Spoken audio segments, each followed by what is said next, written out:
ప్రయాణం బాగా జరిగింది అల్లుడు గారు. జరిగిందండి. జరగకపోతే ఇక్కడ దాకా రాం కదా అండి. అన్నట్టు రూమ్లో వేసి ఉంచారా?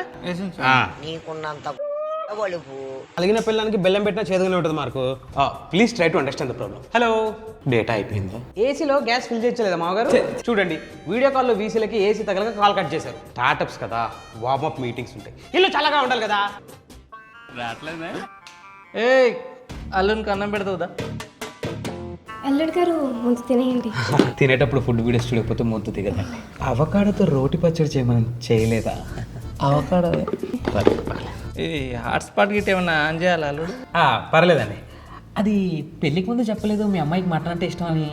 అంటే ప్రతి దాంట్లో నన్నే బక్రా చేస్తుంటే పామాయిలా అదే పామ్ కాయలు అంటుకుంటే ఈ మధ్య సీడ్ ఫండింగ్ రావాలని సీడ్ ఆయిల్ తింటున్నా. బాగానే ఎక్స్ట్రా.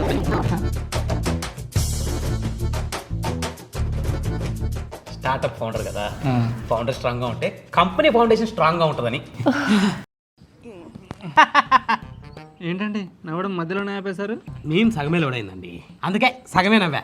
అయినా నేను కాదు, స్టార్టప్ ఉన్న ఆల్రెడీకి అత్తారింట్లో కనీసం ఇంటర్నెట్ కూడా లేదంట, ఇంకా హాట్స్పాట్ ఎరాలనే ఉన్నారని బయట జనాలు నవ్వుతున్నారు. స్టార్టప్కి వెంచర్ క్యాపిటలిస్ట్ ఎంత అవసరమో ఒక ఇంటికి వైఫై కనెక్షన్ కూడా అంతే అవసరం.